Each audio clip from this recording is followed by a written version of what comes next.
What is this? I lived through 2008 to get away from this. The Warped Tour's over. Stop doing this to me.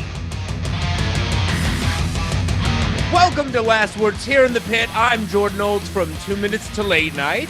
I'm Katie Irizarry from Season of Mist and Loudwire. And I am Doc Coyle from the band Bad Boys and also host of the Excellent Podcast. So this week we're joined by comedian Don Jamieson. You also probably know him. He's host of the OG of metal talk shows, That Metal Show. All right, we got an album from Bulb, Archives Volume 5. This is a spin-off band of Periphery.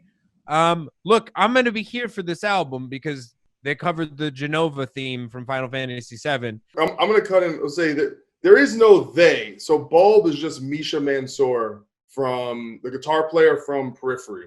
And so it was It's him by himself? He would make this music on his own and give it out for free on like these progressive metal nerd recording forums. And he kind of built his name up in that community first. And he kind of became a legend in that world. And so this stuff has existed for years and years and years. Whoa. And just like demos and weird underground. This is as nerdy as it gets, but I'm friends with them. I toured with them, back in 2010 when Periphery first came out. He's one of those guys that just frustrates you because he's kind of a musical genius dude. He's kind of just good at everything and he produces amazing. And this is like his random demos from 15 years ago, whatever, sounds better than anything you ever do. And I just think he's a genius. So I just sit back and just get jealous and enjoy it. And I just love everything he does. So I'm a stan. You gave us the nerd history lesson. That was perfect, man. And it's good. I didn't know the background of this band. I was like, yeah, they're kind of proggy, but not too proggy. This is something I would listen to like on my way to gigs, to comedy gigs, where I want the energy of the music, but I don't want the lyrics to go into my head because I'm thinking of my own words. Such a cool mix of different things. The name, definitely weird. If you said, hey, I got a great band for you called Bulb, I'd be like, nah, I'm not listening to that. No, but I think it was like his nickname. Because like I said, it's not a band, it's one guy. Okay, yeah. So if it's like, oh, that's Bulb over there, it's like your gamer tag or, I don't know, your street fighting He should be Mr. Bulb. Why I'm surprised it's one guy is when you were like, it's all one guy. I'm like, a one guy's shred album, usually the drums aren't this good. No, but here's the thing. So here's the thing about Misha. I just told you he's good. You could get him behind the drum kit and he'll plays amazing. Be bad at something. But more likely the drums are programmed. But since he's good at everything, then he makes that sound great too. There are 10 volumes coming out progressively. So it goes, but it's going from volume 10 to 1.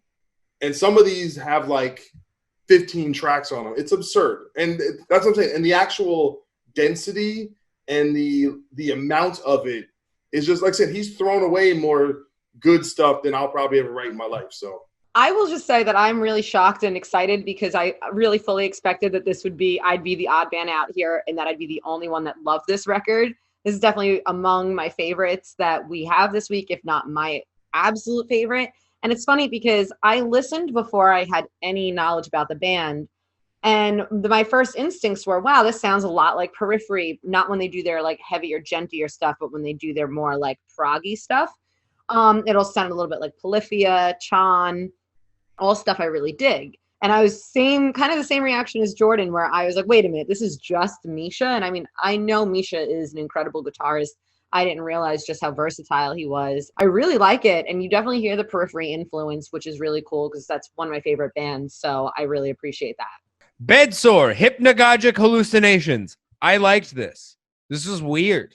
It was deathy and mathy and such. I don't know if this is for everybody, but if you had, I don't know. It made me curious to hear more from this band. I love this. I definitely went in with different expectations between the name of the band, the name of the album artwork, the logo. I thought this was going to maybe be a little more like Bluthaus Nord, black metal-y, kind of, and I listened and then it starts and I'm thinking, oh, it's just going to be some weird spacey metal.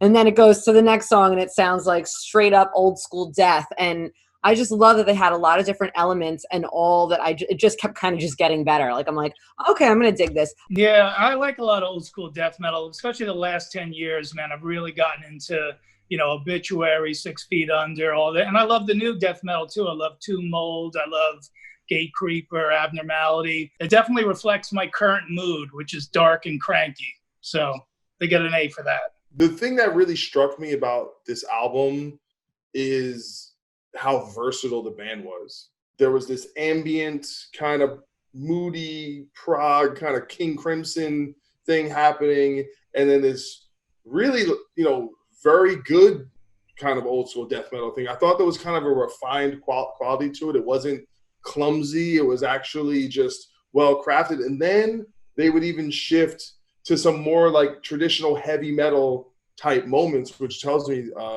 the players in this band are very, very adept. And that was really impressive. And I saw them from Italy. And so, then I started to think about Italy and this kind of horror movie thing. And I was like, and the composers there, and I'm like, there's just something in the water with the Italian metal and the musicians and the movies. I don't know. There's something. It's all the marinara. Oh, yeah. All right. Neck deep. All distortions are intentional. What is this? I lived through 2008 to get away from this.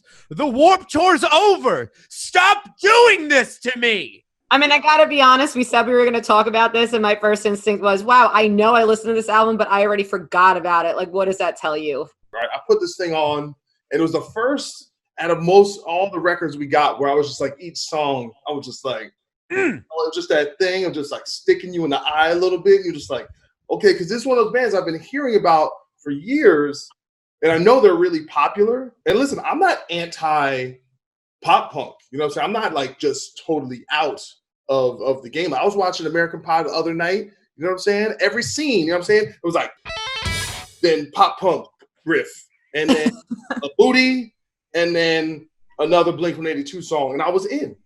All right? I was in. But this, I was just not feeling it. All right? I mean, it was just, it was a chore. And listen, I'm saying neck deep. I'm sure you're all cool dudes, and I feel bad. If you see me, you don't understand. I love you like Christianly love. That's how I love you. But I did not enjoy your album. You don't need me. You don't need me. You're my approval. You can be fine. You're going to be just fine.